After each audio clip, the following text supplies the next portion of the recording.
Welcome standard 5। আজকে তোমাদের বিজ্ঞানের সেকেন্ড চ্যাপ্টার শুরু করছি।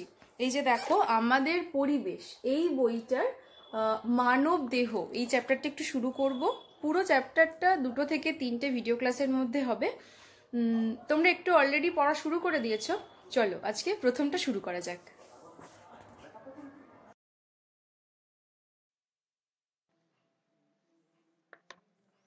আচ্ছা, তোমরা মানবদেহের ফুসফুস, হৃৎপিণ্ড এই সমস্ত ভেতরকার অঙ্গের কথা দেখেছো। আমাদের দেহের বিভিন্ন অঙ্গ প্রত্যঙ্গের কাজ এবং অবস্থানও দেখেছো।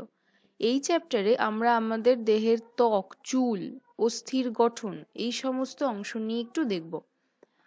আচ্ছা, আমরা তো জানি যে আমাদের পঞ্চ ইন্দ্রিয়ের মধ্যে 5 নম্বর ইন্দ্রিয় অর্থাৎ স্পর্শেন্দ্রিয় হলো আমাদের ত্বক, তাই তো? ত্বক আমাদের অনুভূতি পেতে সাহায্য করে। এই ত্বক হলো প্রাণীর বহিরাঙ্গিক একটি অংশ, অর্থাৎ দেহের বাইরের একটি অংশ, যা একটি নরম আবরণ এবং দেহকে আবৃত করে রাখে, অর্থাৎ ঢেকে রাখে দেহকে। এটি প্রাণীর দেহের ভিতরের অংশকে রক্ষা করে। আমাদের দেহের ভিতরে যে নার্ভ, মাংসপেশি, শিরা, ধমনী এই সমস্ত অংশগুলো যেগুলো দেহের ভেতরে থাকে সেগুলিকে আবৃত করে রাখে ত্বক, অর্থাৎ এগুলিকে রক্ষা করে। তাই ত্বককে দেহের বর্ম বলা যায়। বর্ম যেভাবে আমাদের রক্ষা করে, মানে সৈনিকরা যে বর্ম ব্যবহার করে রক্ষার জন্য, তো আত্মরক্ষার জন্য, তো সেরকম ত্বকও আমাদের দেহের ভেতরের অংশকে রক্ষা করে। তাই ত্বককে দেহের বর্ম বলা যায়। এই ত্বক দেখবে সব জায়গায় সমান মোটা বা সমান পাতলা কিন্তু হয় না। দেহের অংশ ভেদে কোথাও ত্বক পাতলা হয়, কোথাও আবার পুরু হয়। যেমন আমাদের গালের ত্বক দেখবে অনেক পাতলা হয়, কিন্তু হাতের চেটো মানে হাতের নিচের অংশটা সেটার ত্বক কিন্তু খুব পুরু হয়। তুলনামূলকভাবে হাতের ওপরের অংশের ত্বক কিন্তু পাতলা হয়। এইবার এই হাতের চেটোর যে ত্বক, এই যে পুরু, এটা হওয়ার অনেকটা সুবিধাও আছে। কেন? কারণ এই হাতের এই অংশ দিয়ে আমরা অনেক বেশি কাজ করি, চাপটা হাতের এই অংশের বেশি পড়ে, তাই এই অংশে ত্বক পুরু হওয়ার একটা সুবিধা আছে। বা ধরো গোড়ালির ত্বক দেখবে পায়ের অন্য অংশের তুলনায় আমাদের পায়ের গোড়ালির ত্বক অনেকটা পুরু হয়। এটা হওয়ার সুবিধা কি? সুবিধা হলো এই যে পায়ের এই যে গোড়ালির ওপর অনেক বেশি চাপ পড়ে, সারা দেহের চাপ পড়ে পায়ের ওপর, তো ত্বক পুরু হলে সেই চাপ সহ্য করার ক্ষমতা পেয়ে যায়। আমাদের এই ত্বকের প্রধানত 2টি স্তর থাকে, উপরের স্তর এবং নিচের স্তর বা ভিতরের স্তর। উপরের স্তরে কোনো রকম রক্তজালকের সঙ্গে কোনো যোগাযোগ থাকে না, কিন্তু নিচের স্তরে রক্তজালক থাকে বা নিচের স্তরের সাথে দেহের নার্ভেরও যোগ থাকে। নিচের স্তরে রক্তজালক থাকে, আঘাত পেলে বা কেটে গেলে সেই অংশ থেকে ত্বকের নিচের স্তর থেকে রক্ত বের হয়।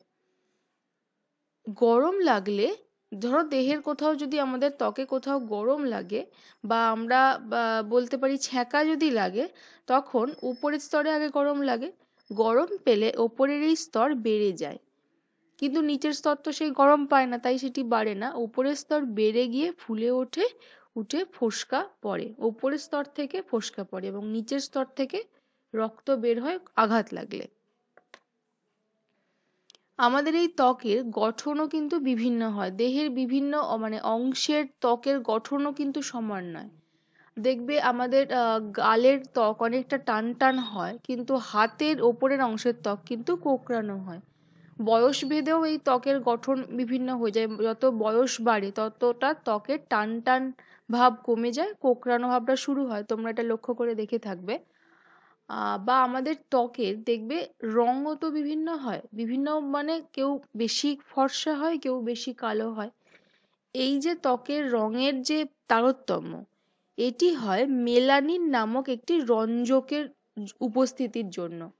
আমরা যে দেখলাম ত্বকের যে 2টো স্তর থাকে, তার মধ্যে ওপরের স্তরে মেলানিন নামক একটি রঞ্জক থাকে।